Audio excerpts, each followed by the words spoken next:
What's up, everybody? Welcome to the Survivor Now podcast. My name is Randy, and tonight I am joined again by Eric Abraham, everyone's favorite. I should have just said Abraham. I don't know why I said Eric. I never said Oh, the full name, man. Like somebody looking for me. Yeah, right? Super busy week. We're going to get to that in a second. But Abraham, tonight we're breaking down episode 8 of season 42. Episode 8. How you like the merge. Ooh. Woo! First real merge episode, I would say, since last week we had kind of the fake, I don't want to say fake merge, kind of half merge. It was the twist merge. If you know, I think I remember them early on, like the first 10 seasons doing something the same way where they kind of did a merge, but they didn't do a merge. And then somebody else had to do one more thing, which you really don't want to be on the bubble. Really, it's the bubble merge. We call it the bubble. Because if it goes wrong for you, yeah. I'm a fan of it. You have to earn your way into the game. I mean, we talked about that a little last week, whether we liked it or not. Well, see, it was a better structured introduction to the twist. Mm-hmm. Jeff couldn't have been no more plainer when he said, hey, if you go, you can change the game. I mean, it's telling you right there, you can either eat or you can go. So 41 didn't have all that explanation. 42 did. And I still like the way it got played out because to me, the people make Survivor and the decisions that make their season. So I like the way Roxroy played it out. I like the way his alliance became on top versus being on bottom. He saved a couple of extra people, but we're going to see they got this time. But now we got the true dynamics of being in the same camp, dealing with each other, and seeing how people really trying to react, because now you're getting down to, okay, who's going to be the person to decide if you get $1 million and who's going to be sitting in those chairs to receive $1 million. So that's where we're at now. Definitely getting down to crunch time. But before we talk season 42, I got to say, I'm a little tired today, but I'm blessed. I am blessed beyond belief. It has been an incredible ride this week. Had the opportunity to interview multiple castaways from the past season of Survivor Australia Blood versus Water. If you guys have not watched it, go check it out. It is a fantastic season, a phenomenal season. Started off the week talking to Juicy Dave, which everybody loves Juicy Dave. And then the very next day, I got to talk to his daughter, Brianna, and she was just a bundle of fun, such a great heart. We get along so well. Like, we're like the same person is what I pretty much found out. When we're going to Australia, when's the trip? We need to go. And then today, just a few hours ago, it premieres tonight on our YouTube channel. Go check that out as well. Survivor Now podcast on YouTube. There's a lot of content going up over there. I got to talk to, some people call her Princess. I like to call her Queen of Australia, Nina Twine. It was what I'm talking about. It was a blessing. And then the most important thing about this week, we cannot do any of this without you guys and your support. And we just hit 1,000 listens over our kind of not even year here, because we started in July. So kind of half a year, we just hit 1,000 listens. Thank you guys. Thank you. Thank you. Thank you. I started in my kitchen on my phone, and I never, ever thought it would get this big already. I've had the opportunities to talk to some great people like Abraham, like Mark, like Nina, like Juicy Day, Brianna. I could go on forever, Nasir. And it's just been, even though my ultimate dream is to compete, this is the next best thing. And it's been a ride of a lifetime, Abraham. And I just have to thank you again. I sent you a huge message, man. And I mean, special thanks to you about Randy, coming on here and helping me out. I am happy to be along for the ride. This has been an adventure. It definitely keeps the Survivor bug going. And just to see the growth of it. We were just laughing before we started about the new equipment we're trying to get to make it better. And definitely the people that sit there and they listen to what we had to say, and as the way we kind of recap stuff, much appreciative.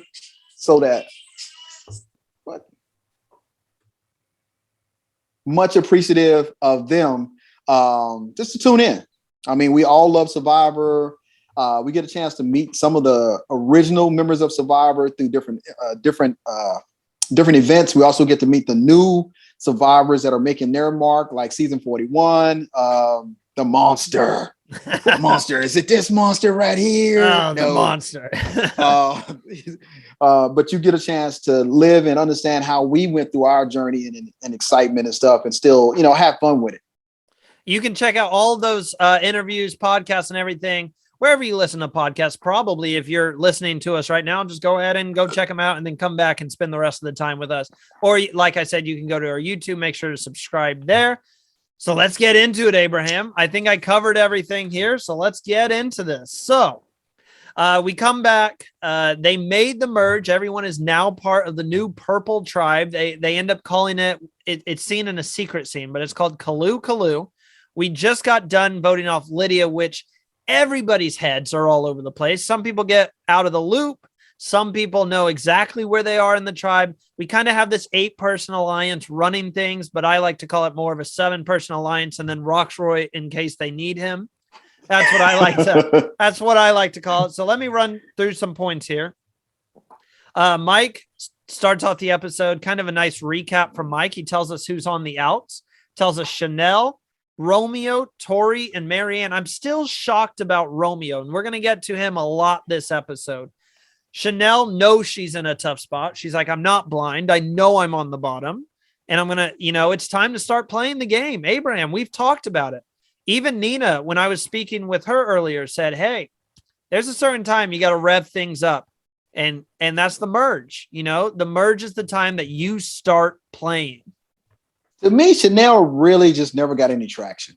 Yeah, she just never got really any traction. And we really don't see her trying to play the game.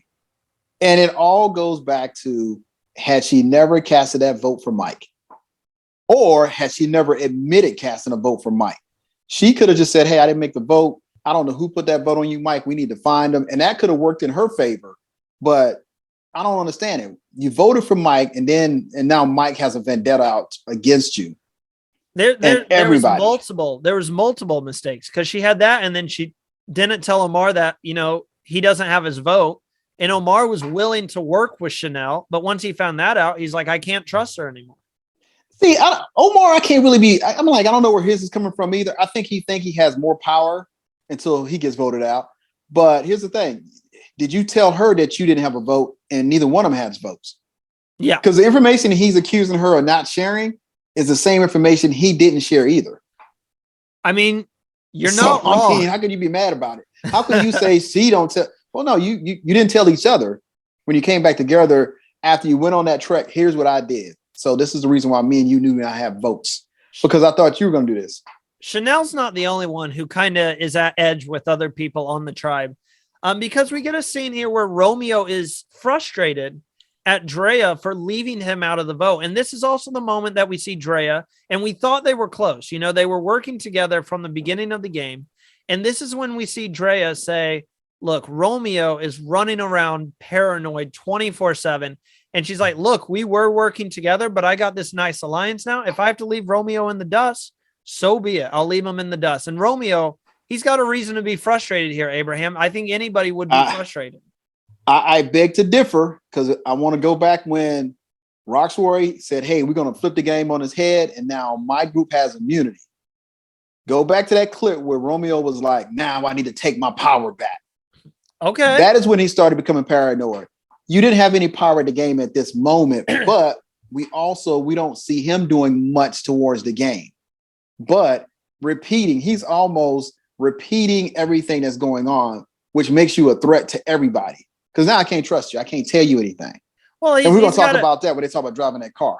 Well, yeah, a lot of car references. But the thing is, the reason that he's super frustrated is he did have this like duo with Drea. And it seemed like once the merge happened, Drea told her alliance, that 8-person alliance, they were talking about who they could bring in. She didn't even mention Romeo's name. She said, look, I've got Rox and I've got Tori with me. No, she didn't even say Tori. She just said Rox, I'm pretty sure. Yeah, because Tori, none of them like Tori. We're going to talk about that too, but none of them like Tori. Romeo, here's the thing about it is, the game of Survivor, when you're not a target, but you make yourself a target. And that's what Romeo is doing. He's making himself a target when he's not even a target at this time. That gives you time to make your alliances. That gives you time to work with somebody else. But when you start to make yourself a threat, and sometimes the threat is just repeating something. You can't repeat everything. That's the thing about it is you got to know what to repeat, what not to repeat. And the way they edited Romeo, he was talking to everybody. Cuckoo. So it was like, that's how they were editing Romeo. Because Marianne, it was like, I'm like, I don't know why they keep targeting Marianne, but keep in mind, Marianne has an idol. I mean, you were just killing it on the podcast today, going from one talking point to another, because another thing that we see here right after Tribal is kind of an emotional scene from Marianne. And we'll get into, there's so much to talk about this episode if you guys can't already tell, because we look ahead and we're like, we have to talk about this later. But this was an emotional episode for Marianne. And what really got it started was the beginning of this. And this is always a fear I had about Survivor and going on the show. She knows she's on the outs. She got left out of the vote, and she doesn't understand why no one wants to work with her. And she says it's almost like you're the nerdy kid at school and you're being left out of the cool kids alliance. None of the cool kids want to work with you. And it was tough to see, because you see her kind of poking at the fire, and, you know, no one really wants to talk strategy with Marianne outside of Omar.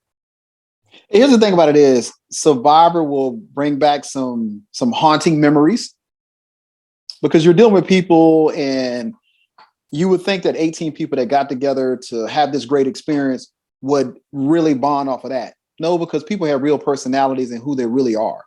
They didn't pick us because we're going to be kumbaya. They picked us because somebody that'd be a boring show. That'd be a boring somebody show. wanted to choke somebody else. I think Marianne is a great person to be on Survivor. One, she always looks like she's having a great time. The things that about her that are quirky are not bad things. She's that same person, man. If I knew her, I'd be like, hey, Marianne, let's go. Let's hang out. Because she's a great individual. And I like the way she summed it up. I will use my emotions as my weapon. And I said, that's if people think that, oh, don't vote her, she's sad. Oh, we had somebody on our season do the same thing. They literally, I was like, that's how I got. Yes. Because people, I mean, it's an emotional game. But if you look at Marianne's approach to the game and you look at the challenges, she's always the life of the party. It's a good strategy. I mean, if you have the emotions and you can control your emotions, why not use them? We've seen it in the game before. If you have the looks and you want to use those to your advantage, use them. The best emotional play in all of Survivor is Johnny Fairplay.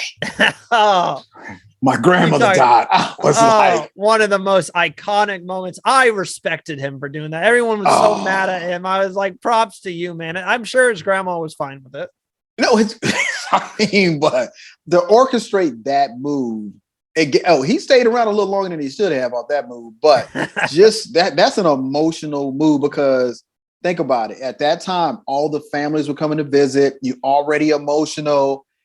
And you like, we can't vote a guy out. Their grandmother just died. We were going to vote him out. But we're going to keep him because his grandmother died. Best play ever. So her realizing that she's emotional, but realizing how she can use it to further her game. To me, she understands how to play Survivor. Not Abraham. I don't care that your grandmother died. You're getting voted out. I'm gonna help you get. Hey, look, I'm gonna help you get back home earlier.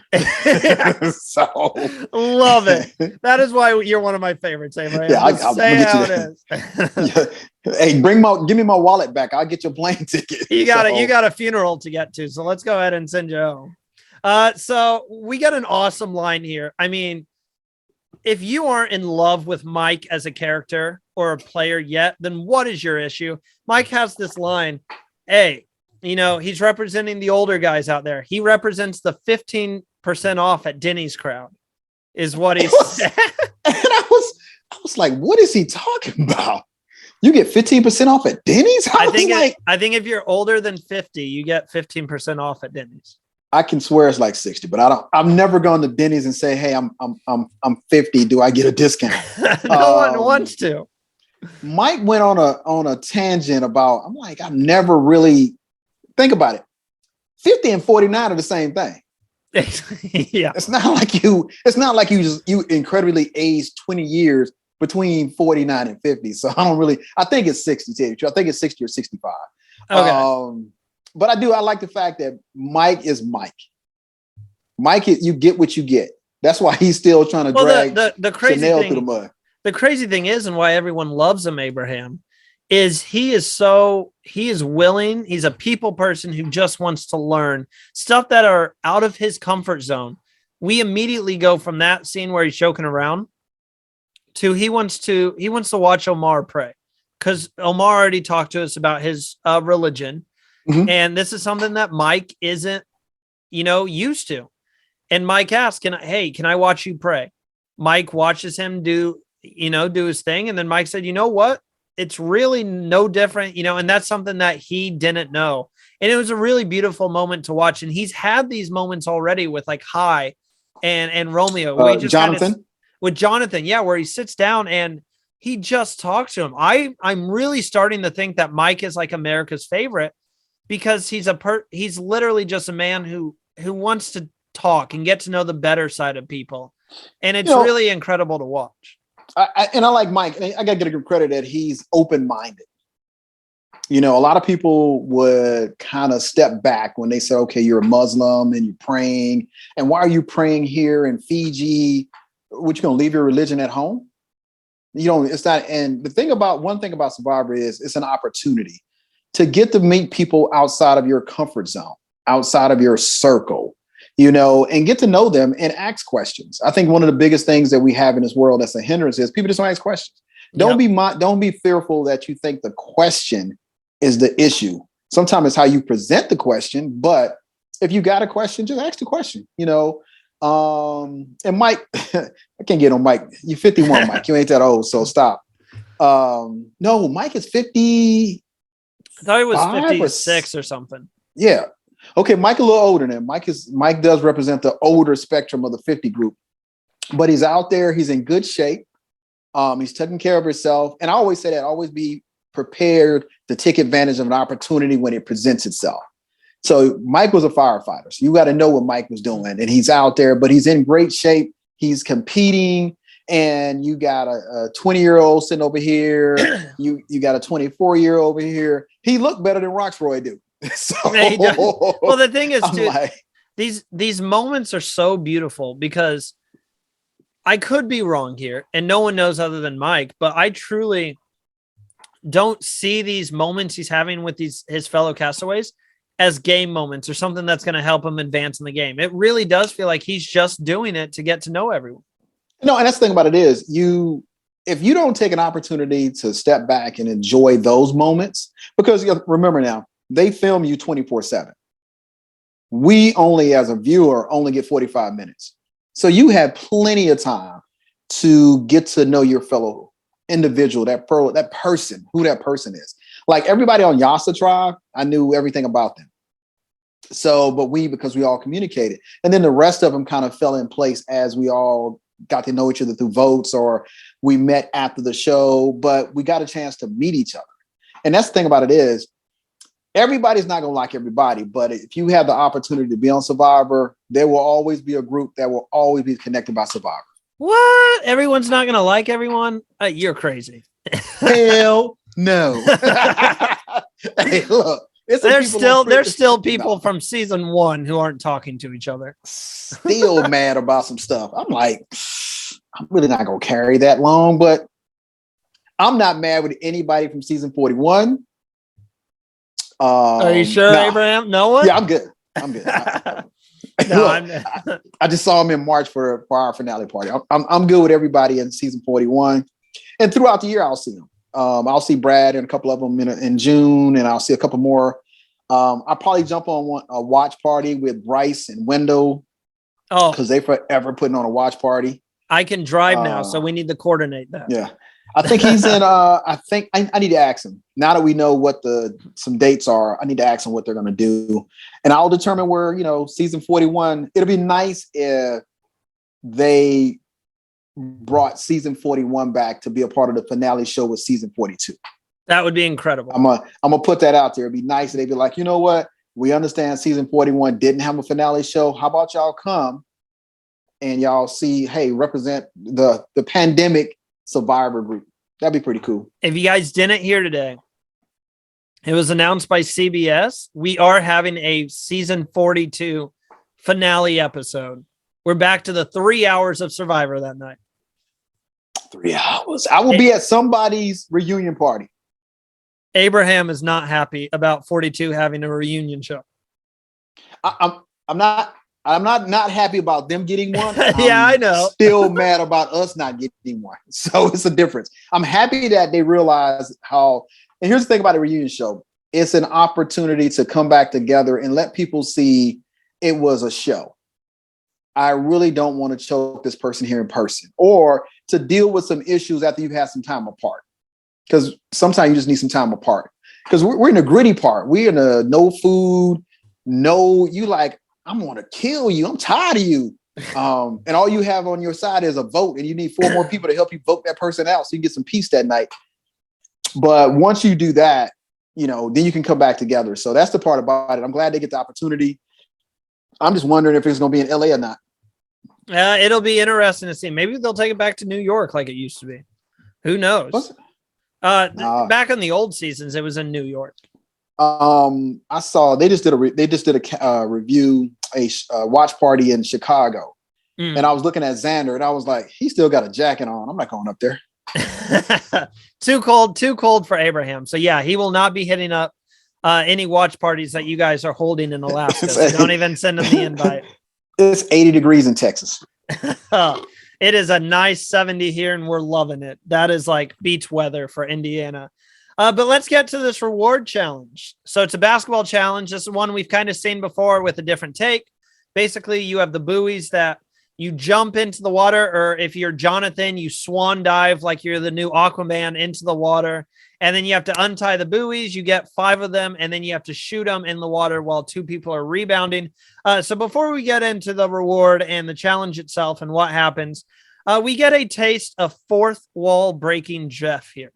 He's back and he says, look, I've got the same advantage that Xander didn't find last year. We're going to hide it in the same place, and hopefully they find it, because this time, if they don't, I'm going to be a little disappointed. And so basically they're drawing rocks into 2 teams. One person is going to get the gray colored rock and have to sit out. This person was Marianne, which I was heartbroken at the moment. I'm like, well, I hope she finds the advantage clue, but Marianne is someone right now who really needs a pick me up. But then Drea, the reward is, okay, the reward. Jelly. He kept saying it's a touch. What did he say? A touch of home, or a feeling of home, or something like that. And I was thinking love notes. And no, he's like peanut butter and jelly. All right. I'm trying to convey this in the most sensitive way. Think of your body not having anything normal for weeks, because they're on day 16. So we got at least 2 weeks of y'all basically eating coconuts, crabs, and drinking water out of a well. So, and if you caught some fish or you got some fish doing a reward, that's about it. But that's in between. And you want to end my day with peanut butter and jelly. Are you not a peanut butter and jelly fan? I love peanut butter and jelly, but not after 14 days. My body would react a little differently. And unlike the Australian situation where they have an agreement with the environment, they have a situation set up where you can eat peanut butter and jelly. The peanut butter was stinking up the shelter last night. I'll say that. And keep some, but in Fiji, you got 2 choices: peanut butter and jelly and go to the woods, or peanut butter and jelly and go to the water. Yeah.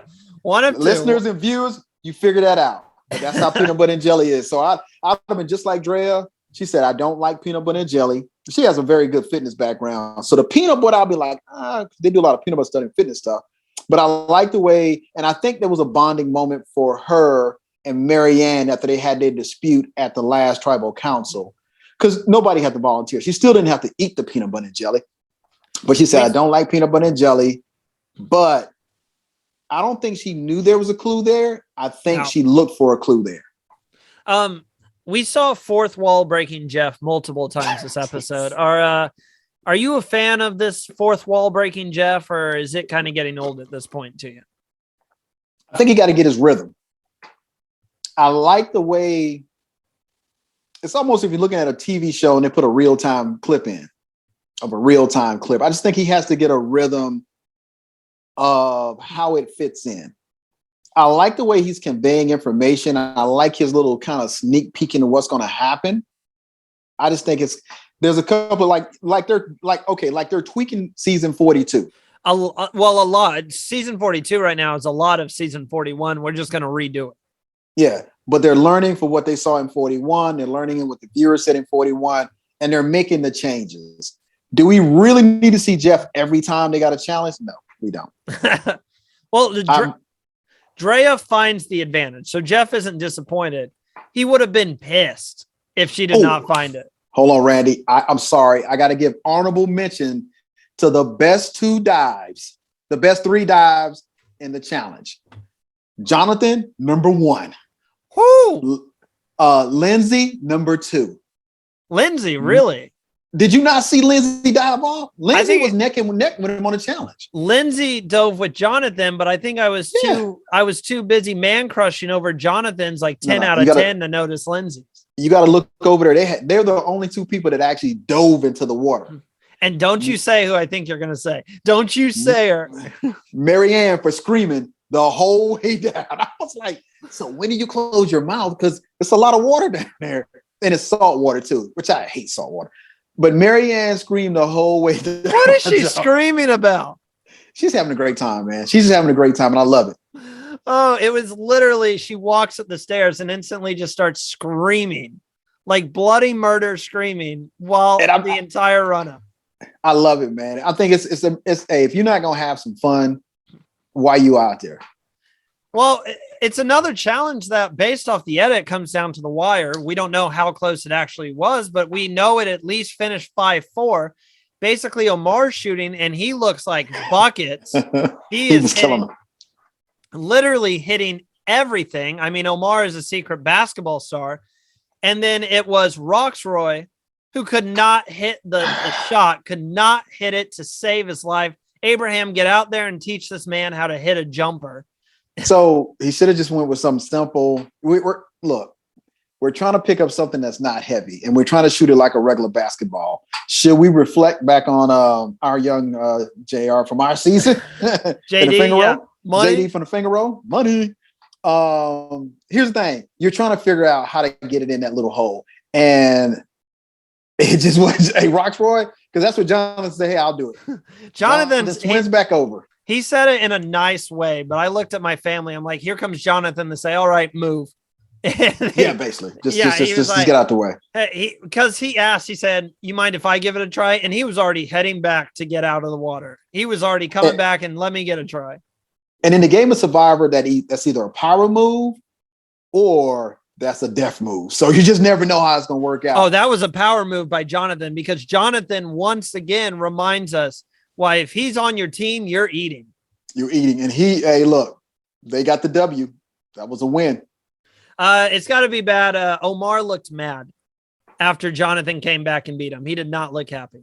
It wasn't one of those things where you could say Jonathan was a factor for you losing. You just couldn't hit the last bucket. And he had 3 shots at it, I think, to actually get it in before Jonathan put in 5. So you already had 4 in there, needed 1 more to go. Jonathan comes up and sinks all of them. So and then you got to remember, you're stressed, you're nervous. He just couldn't get it back together. And hey, look, give me peanut butter and jelly. Now I'm eating peanut butter and jelly. They all had so they all had their mini like school lunch bags with their PB&J, and that's what they reminded me of. Jonathan is enjoying the PB&J. He's having fun with the tribe.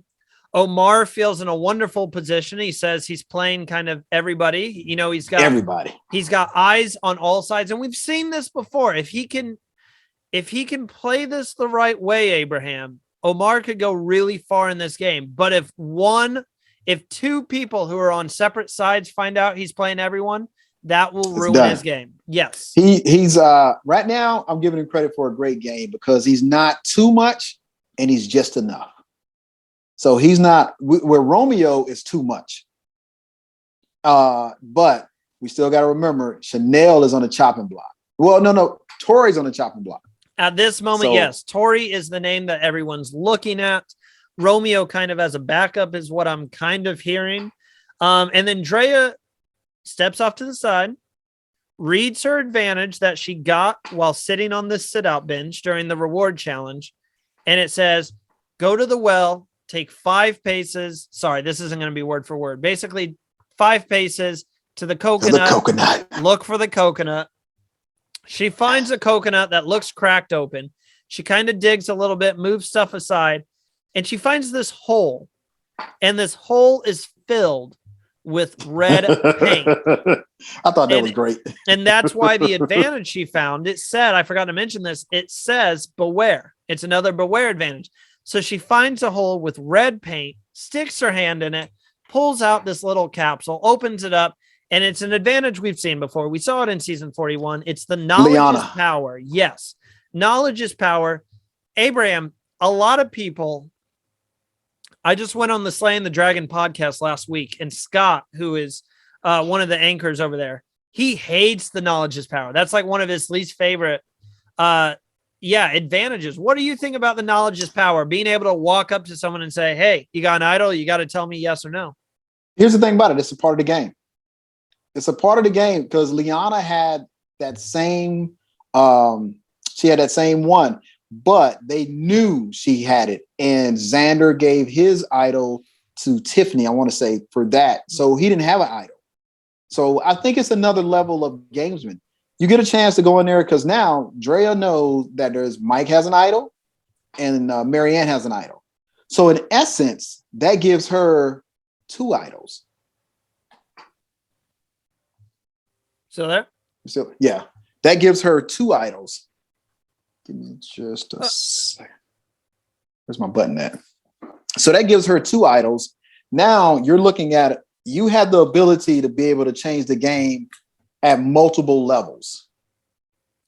And I'm okay with the reward. I like it. I don't really have a problem with it. It is, you have to use it correctly for it to really mean something. I loved how Drea had a decision to make and she had to earn this, this kind of advantage in the game. You look at the hole, you see the hole, and it's filled with red paint. She went right into it. It wasn't even a question for her. She was going to, take the risk and put her hand in, but brings it out. Her hand is dripping. Her entire arm is dripping with red paint. And I love how, the little note said, be careful or you might get caught red-handed. Get it? Red-armed, red-handed. So she's at the well, which, Abraham, you can attest to this being on the island. The well is a very popular area for everyone to go. Everybody is at the well because, one, the well is a good place to go talk. It's a good place to go have strategies. So to put it at the well gives you a short amount of time, but hold on for a sec. What I love was when she stuck her hand down there, how much paint was on it. It was a ton. And I don't know, if I'd want to do that, I would have done it at the time, not really knowing, I wouldn't have been thinking it through. I would have just stuck my arm in. But that is crazy because now you are marked as where did you get all this red paint at? And we're going to get to it in just a second. Her terrible excuse where she tried to hide it. But that was a bad excuse. Oh, it was awful. She's at the well and she's really trying to get this red paint off, using all the water to try to rinse it off and everything. Then she's happy about getting the knowledge is power advantage. So let's just set the table for what Drea has here, because she's the most rich person in the game. She's got let's set the table of what Drea doesn't have. What does Drea not have? Oh, I see what you're saying. She's got an extra vote. She's got the amulet advantage. She's got the idol. And now she has the, I just lost the name for it, even though we talked, knowledge is power. And she's holding it up. Abraham, these are my gifts. So Drea goes back to camp, just sitting with everyone.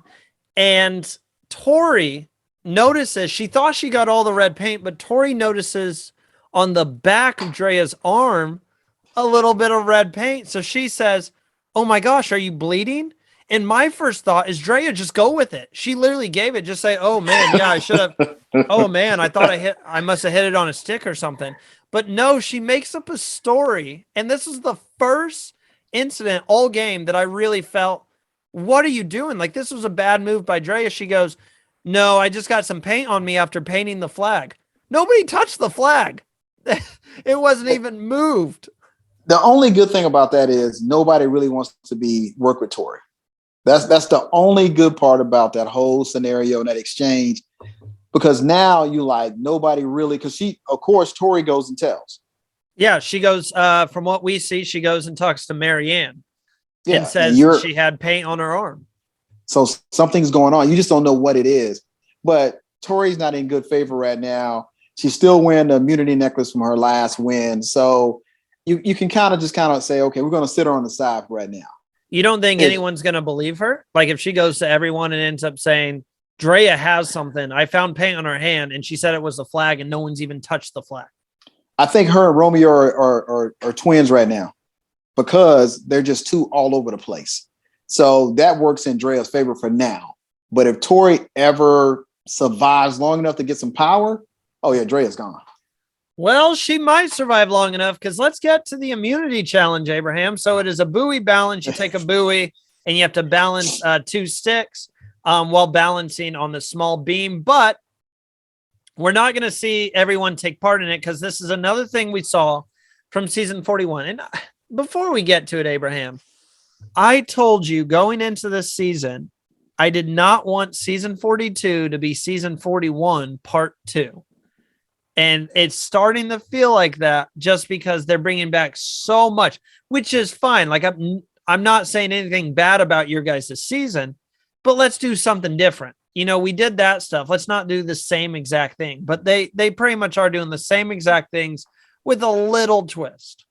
I'm not really sure why they just, maybe because we came off of a pandemic or why they didn't put more into separating the imagery of our seasons where they just completely look different. I know, and our theme for our season was the monster. Drop the 4, keep the 1. Yeah. We were unique to our season. 42 doesn't really have an identity, but hey, you did like 41 did. So it's kind of like almost in a shadow trying to figure out what's going on. And I'll give them credit. They're making tweaks to the challenges. Like Jeff said, well, I'll go down to 4. If you let 4 stand out on this challenge, and I'll give them the rice for enough.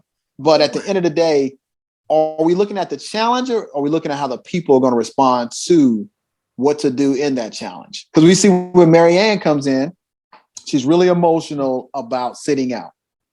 Basically, Jeff tells the castaways, I will give you an individual bowl of rice if you want to sit out, or the entire tribe will get a bag of rice that could last you 4 days, even more if you really, portion it out, ration it out and all that. So he said, I'm willing to negotiate. We did have another fourth wall breaking Jeff where he's talking to us again before they come in. All the storylines. Did you notice how he said, next time, look straight at the camera. Next time, the monster might not be as giving or something like that.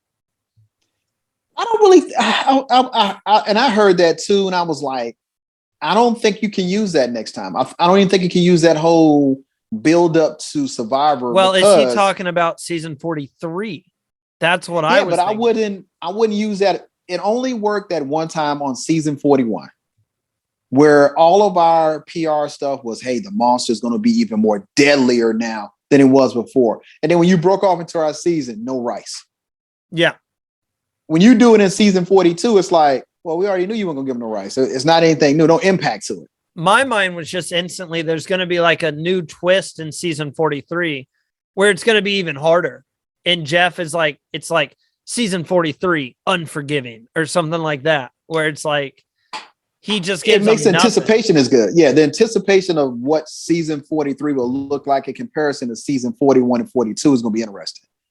Now, season 43, I don't want to see any comparison to season 41 and 42. Yeah, they're bad. Yeah, that would be very bad. If we come back season 43 and they're doing the exact same advantages and stuff, I'm going to start getting worried about the future of the show. But so basically, Jeff said, lets the tribe members, the castaways, he lets them know about this deal. Look, let's negotiate, right? Because that's their first question. How many people have to sit out? And we got a cheap bunch of people out there. Cheap. Because Marianne looks at everyone and goes, all right, how about 2? And Jeff, and he has every right to do this, looks at her in shock and says, 2. I just told you if one person sits out, I'll give you this little bowl. But if 2 people sit out, I'll give you a whole bag of rice for the tribe. Absolutely not. He was almost insulted by it. And then the tribe was like, whoa, Jeff, you said we can negotiate. And I love that Jeff went, all right, you want to play that way? You want to negotiate? Give me 9. And then the tribe was like, whoa, that's too much, Jeff. And then so I'm thinking, offer up 5 or something. Then Mike throws out 3. We got a cheap bunch of people here, Abraham. Look, I mean, are we playing Survivor or are we playing Rice? I mean, at the end of the day, if you're not in trouble, you would have no reason to say, okay, I'll sit out. And you could get it. And the negotiation part was pretty cool because I will give, Marianne gave a heartwarming speech. She said, I know I might be in trouble, but I'm going to sit out because I know people need to eat. But here's my problem. You said if you're in a good position, why sit out? It's food. You guys are starving. And if you're part of that 8-person alliance, why not sit out? I know it outs you. Like I know it because you don't trust 6 of the 8. So you like if you just met them. That's fair. That's fair. But I'm sitting here and I'm like, you guys are in a good position and everything. I'm on Marianne's side. Marianne, like Abraham says, has this very tearful moment where basically she said she'll sit out. Drea said she'll sit out. Omar's the last one. Who was the third one? It was Drea. Was it Lindsay? Yes, Lindsay, Drea, Marianne. And they came to terms on 4. And no one else was wanting to sit out to the point where Jonathan said, all right, guys, huddle. No one's jumping out. So we see Marianne give this heartfelt speech where she's like, look, I know I'm in trouble. I actually need this. There's some of you who don't need this. Like, if you don't need this and you know you're safe, just give it up so we can eat. And I was on Marianne's side. If you know you're safe, if you know you're a Drea or Omar or something, give up that shot so the tribe can eat. There's no way they were going home that night. I mean, yeah. In the game of Survivor, really you're trying to play your odds. And, I knew if we didn't eat, it's going to make a Jonathan weak. And I knew I could win and I could get him out. I mean, it's always just, you're trying to say what's going to be the right strategy for your game or for the tribe at that time. Because I like the way Jonathan frames it at Tribal when we get to it, how and what that meant to him that Marianne sat out. Because she was the other 3, and y'all kind of joined in. The first person was Marianne, and she said, hey, this is what I want to do, and here's a reason why. And everybody else was like, okay, we'll support that. So, but we also remember now, we also see Drea and Marianne back together again. So I'm kind of interested to see how that all pans out. You're on Mike's side, right? Mike literally said, I don't need it. I didn't come here to eat. I came here to play. I'm playing. Yeah, I don't know. Mike is 57. He good. He got coconut. We're learning stuff. If you're ever on the island with Abraham and I will sit out for rice. Abraham is not sitting out. Don't even ask him. Why get that in? Let me tell you something. First of all, that pot is humongous. And unless you know how to cook rice, guess what? It's not going to turn out right. So either way it go, you're eating rice and coconut and drinking coconut water. There's not going to be another enjoyable meal until you get back to Ponderosa. So why try to trick yourself? Now, if you want to get real fancy, they got some crabs food, and all that kind of stuff. They got food this season and they got food in Australia. I think it was just your guys' season. You didn't get any food. We ain't get no Applebee's. I'll put it that way. Still sour about that. Well, it comes down to Tori, Jonathan, and Chanel. And Jonathan is playing to be the challenge beast. He wants to win everything. And then Tori and Chanel really need this win. Tori needed it last week or she would have been going home, and she won last week. We see Chanel drop out and then Jonathan drops out. Tori wins immunity again. I keep seeing a bunch of people say, look, so far in individual challenges, challenge beast Jonathan 0, Tori 2. She is 2-0 in individual immunity challenges right now, and it's impressive, Abraham. It's really Now, impressive. All the people that sat out, one of them probably could have beat her. But again, this is the game of Survivor. Tori knows she's in trouble. She knows she has to win immunity, and she shows up. So you got to do, you got to show up. All you got to do is outlast somebody. This is the outlast part. Are you willing to call her? Are you willing to give her respect? No. And say she's a challenge beast? Because you were the last person to say Shay is a challenge beast in Australia. It took a lot. It took till the very end. Two challenges does not make you a challenge beast. She just lost a group challenge, the previous challenge. No. If she wins three in a row, you admit? I'm gonna say she's a threat. She's a challenge threat. Y'all better go do some homework. Somebody better trip her up in camp. Don't hurt her. But look, y'all ain't gonna never get her out. If she wins immunity next week, you're not gonna get her out of the game.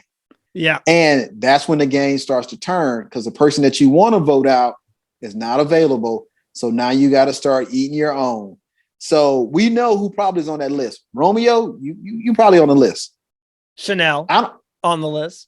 Chanel, I don't think Marianne's on the list. She isn't this time, because we get back to camp and Hi lets us know how much he respects Marianne and her speech and sitting out of the challenge. Jonathan already says, look, we owe you guys. He says, I'm not voting out a single person who sat out that challenge. So Marianne very well could have saved herself with that. And she still has an idol too. Romeo is not feeling comfortable with the plan of Chanel. Romeo is told by everyone, we're going to vote Chanel out. And that is the plan. That's the real plan. But when you're out there on the island, you don't know what's real and what's fake. Plus you have everyone else on the tribe telling Chanel that they're going to vote Romeo. And the plan is to split between Chanel and Romeo in case one of them has an idol. And that makes it back to Romeo from Omar. Omar tells Romeo. Roxroy was it was Rox. Who told Rox? He said, Rox said, Romeo asked, hey, what names have you heard? And he just said, here's the names I've heard. But here's the thing about it is, Mike was a driving force in getting Chanel out. Mike wanted her out big time. Mike is still mad, and Mike said, nope, I can't trust her. And Mike is just not letting it go. Well, Romeo starts to get paranoid after he hears his names on the chopping block, right? Super paranoid. He was talking to Rox. Rox says, well, here's the names I heard. I heard Chanel. I heard you, Chanel, and I heard, was it Marianne? It was Marianne, but Marianne really, her name wasn't thrown around. Yeah, not really. And where I got confused there is Omar jumps in and he hears that from Romeo when Romeo says, I heard my names on the chopping block. And we talked about this earlier. Omar's playing a strong social game with everybody. He has his foot in every door. And Romeo even said, look, the outcasts think that I'm with them, but I'm really not. And once he hears this, Omar starts saying, he goes, talks to Hi, and Hi just says, why don't we change it? Why don't we just go Romeo tonight? And you brought it up, Romeo being paranoid all around camp. And I'll let you speak on this, because that's one of the worst things you can do in the game is walk around super paranoid. I had a friend, Abraham, message me. He doesn't watch Survivor, but he was watching this episode. And he said, why is everyone wanting Romeo out now? Like, that makes no sense. I said, because you cannot do anything in the game, or there's very few stuff you can do in the game that pisses people off more than running around and crying about, kind of being paranoid like that. So, Abraham, this was Romeo shooting himself in his own foot. Here's the thing. Condense being paranoid down to 45 minutes on airtime. Condense being paranoid for 6 hours.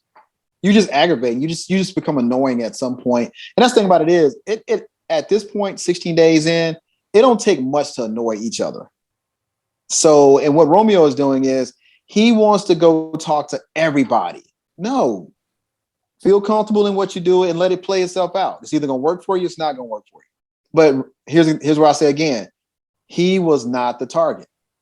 No, he made himself the target. And here's the thing about it is, Romeo was like, hey, I want to have the power to dictate how this game is going. Romeo, you're about to jump off the cliff too soon. Hold on. Let a couple more people get voted out, and you can ease in there and take control. But I think Hyde is the one that I'm really kind of interested in how his game has changed. I don't understand. I remember I've spoken about this a lot of times. I don't understand where High is in his game right now. You know, everyone looked at him coming into this game. He's the favorite to win. And I still think he could win. Yes, I still think he's playing a strong game. But is he? Is he really playing a strong game? Or is this just the edit making us think he's playing a strong game? Did we ask Lydia? We need to ask Lydia. Yeah. And she gone because Hyde stuck with her. And you said, hey, this is my number one. Even when they had the group of 8, he said, this is my second. And then you voted her out. So I don't really know where his game is at right now. I don't know if he's playing offense or defense, but nobody's targeting Hyde right now. And Romeo, you're the target. Chanel, you're the target. And a little bit of Marianne in there. Not a lot, but a little bit. If you still don't understand why being paranoid is so annoying, just picture this. Picture Abraham and I are on the same tribe. And like Abraham said, we see the edited down version. We see 10 minutes of Romeo running around. But imagine it's the day of the vote, and I feel like my name is on the chopping block, much like Romeo did. And I go to Abraham 6 different times over the span of 3 hours to see if we're still good.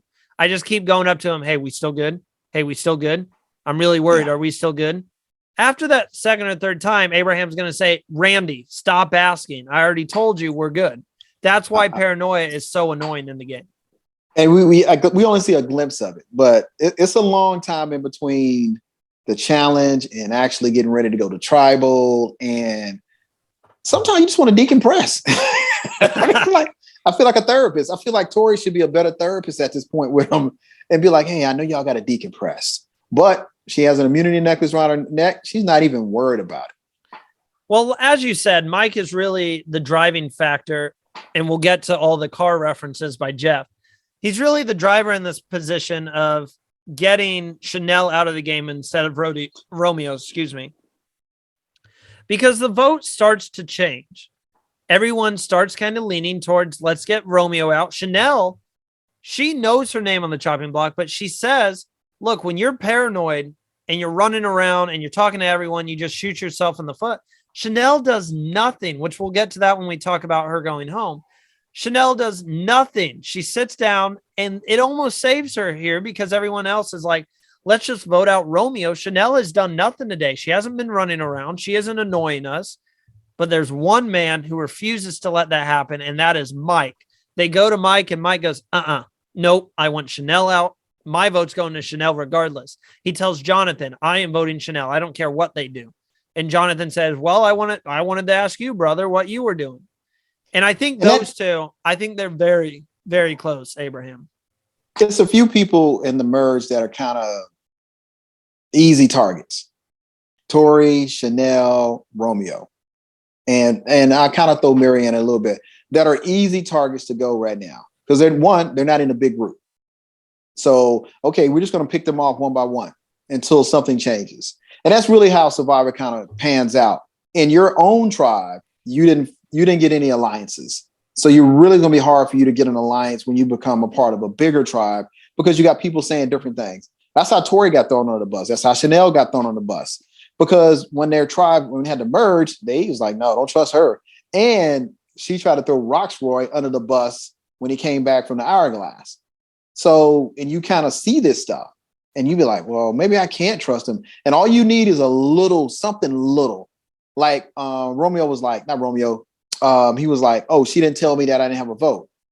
But y'all didn't tell each other you didn't have Omar. Y'all didn't have a vote. Here's the thing. You only need a little bit of something just to turn the tides in your favor where somebody points the needle to them. So we see that happening. But I think Mike is just truly mad about you had no reason to vote for me, but you chose to vote for me. And now any opportunity I get, I'm voting for you. And I'm going to take the group with me. Because Mike he's still got immunity. He's not worried about it. It goes right back to what you said, the mistakes that Chanel has made over the time. We said it when she decided to tell Mike. Why did she do that? Mike would have never known that she wrote his name down. That is the only mistake Chanel made, but it was the biggest mistake she made. So we get to tribal. High kind of calls out Romeo in a way because Jeff is talking to High and he goes, it basically says, look, you might think you're part of, after Romeo spoke, said, look, you might think you're part of the group, but if you think that, you really aren't. And it was weird. I can't remember word for word what he said, but it was literally directed at Romeo.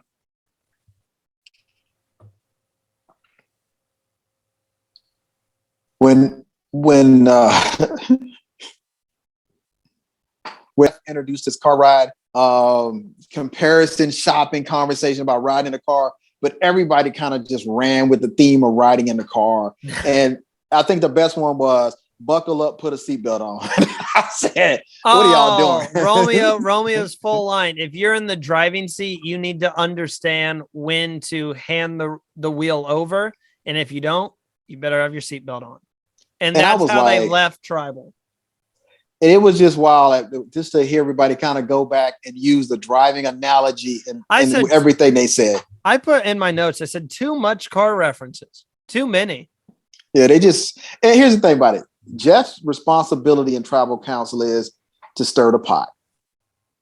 That's his responsibility, just to stir the pot. You could be sitting there minding your own business and looking a different direction. Jeff be like, hey, so what do you think? Really, I don't want to say anything. But I do like the way tribal started when Jonathan said, hey, look, if you sat out, I am not voting for you, period. I don't think they should. Yeah, if anyone voted for them, I would have been very disappointed. Yeah, if you sat out, I'm not gonna vote for you, period. And I like that gamesmanship to the point of, yeah, you're playing a game, but somebody made a sacrifice for you. And Jonathan appreciates eating all the time. And I can understand his size requires he consumes some calories. He already had that peanut butter and jelly, but he wanted the rice too. But I like the way he just said, hey, look, I'm not voting for you. And nobody disagreed. Matter of fact, none of the four that sat out got any votes. Chanel ends up going home here in a split vote. And we had one vote on high. That was from Romeo, I believe. Romeo voted high. And then that was odd. It just keeps showing you that Romeo is out of the loop completely. It was two votes. The one for high was out there.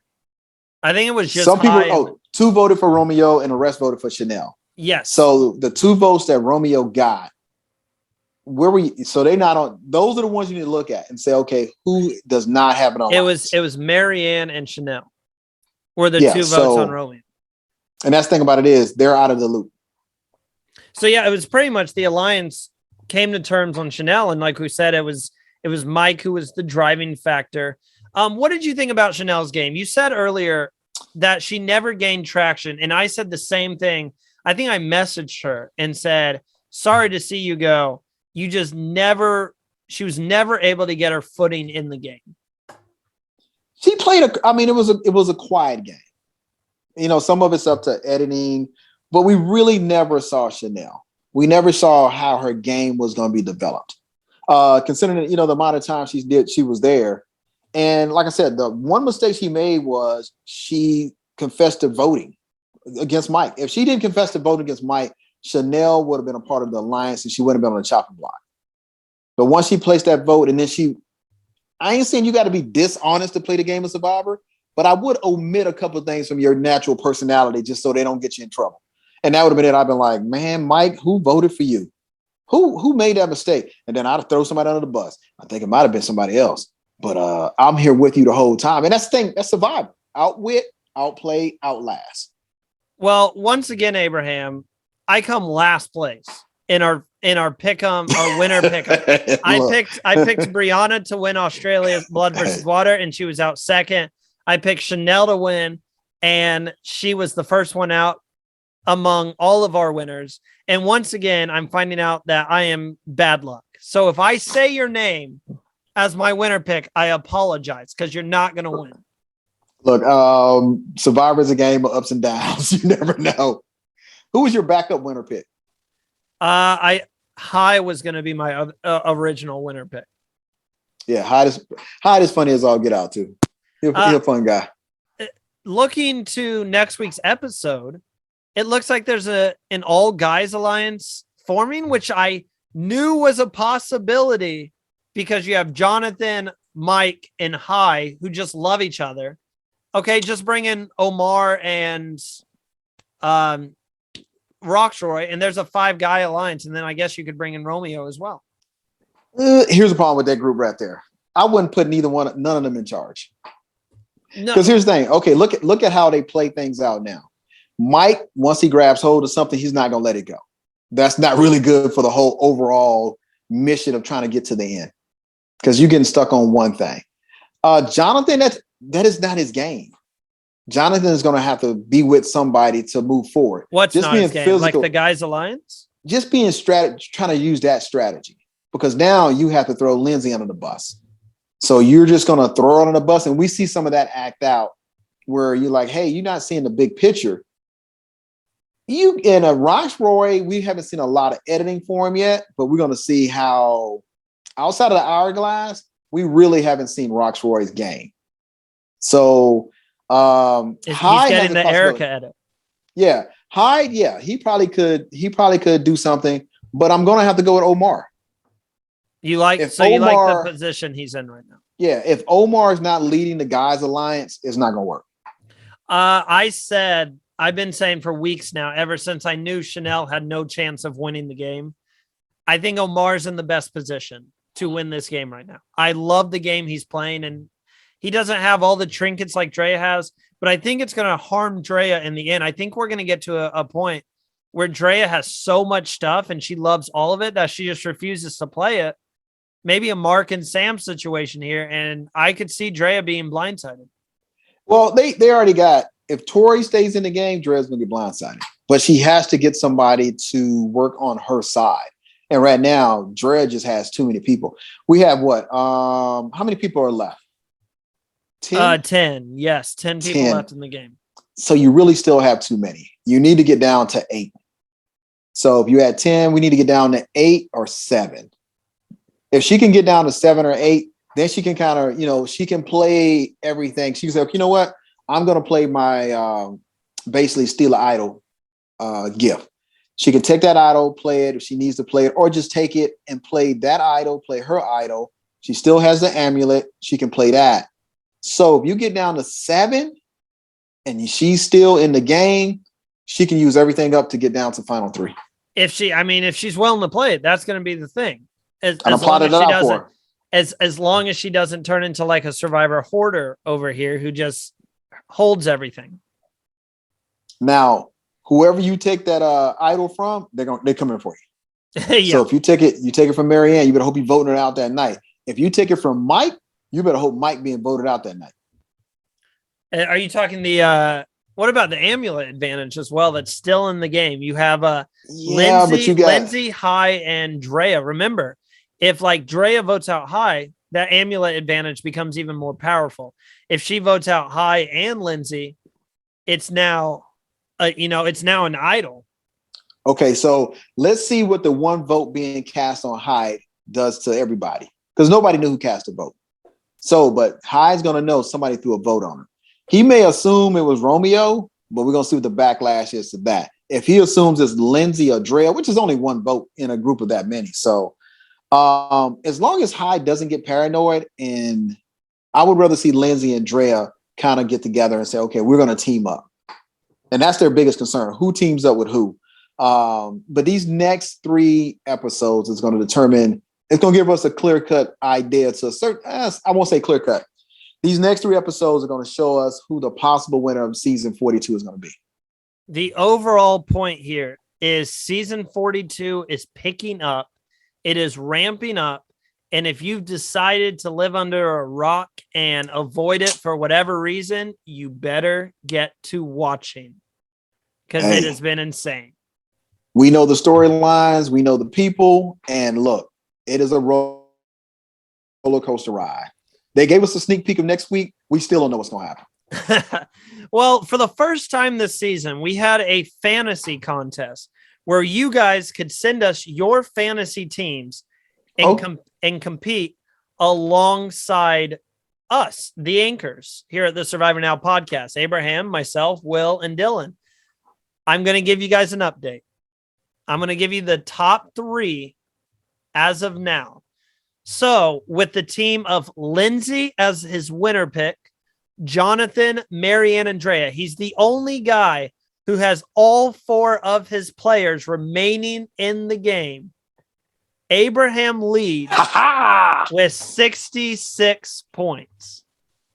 Abraham, how you feeling, man? Look, that's a solid squad. And they still performing. The only person in fantasy purposes that has all 4 of their people still in the game. Not even worried about it. I think I'm still secure next week too. I'm feeling good about it. In second place with 7 points back with 59 points. His winner pick is Drea. He's got Marianne and Mike still in the game. It's Parker.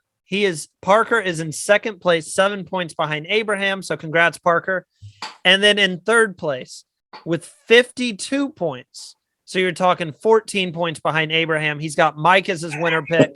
Hi, and Drea remaining in the game. We have our fellow analyst, Will.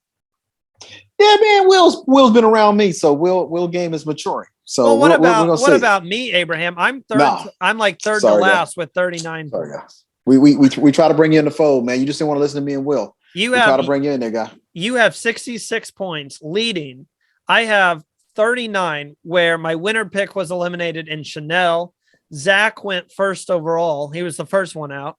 And the remaining 2 players that I have are Hi and Tori.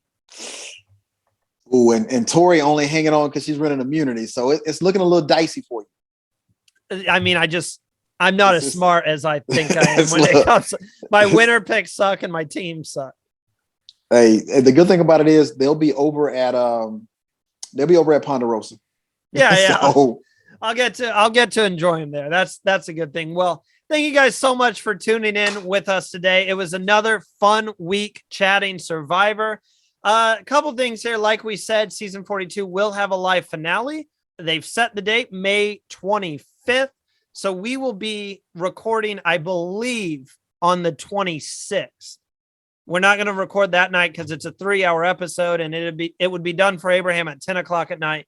It would be done for me at 11 o'clock at night. So we're going to avoid that night altogether. It's a late night. 3 hours of Survivor. We'll be back on the 26th, but I can only say we hope to be back on the 26th because I am actually, if you guys are watching the YouTube channel, I have my sling off. I got it off today, but I have surgery on the 25th. So literally Survivor finale day is my surgery day. So it's going to depend a lot on how I'm feeling and how I'm recovering and stuff. There's also going to be 2 weeks coming up where we don't have any episodes. It's going to be a nice little Survivor Now podcast vacation. Abraham, Will, and I especially Abraham and I have been going nonstop since Australia. So it's going to be a nice 2-week break as I go on a cruise. It's going to be a well-earned break. Got something to say, Abraham? Did I see something about Africa starting the season up? Africa, yes. South Africa will start up this July. Oh, okay. Wait a minute. We might be doing something. Which we are covering. We are going to cover South Africa. And breaking news, I haven't released it yet on Instagram or Twitter just because I've been insanely busy. After being away for so long, Survivor UK is actually being in talks to be brought back by BBC. Oh, that's going to be interesting. Okay. So yeah, in terms of our off season, Abraham, we have the end of May. We'll do our finale episode. And then we have like the month of June that we have completely off and we don't have to talk Survivor. Not that we hate it. We love it. No. And then July, we're right back for Survivor South Africa. Gearing up. Can't complain. I've only seen a part of South Africa's scene. It's like the starting of it, like the first 3 or 4 episodes. So it's a lot more grittier than Australia. Put it that way. We are currently revealing the cast on our Instagram. If you want to head on over at Survivor Now Podcast, it's going to be Return of the Outcast. So a lot of returning players for South Africa.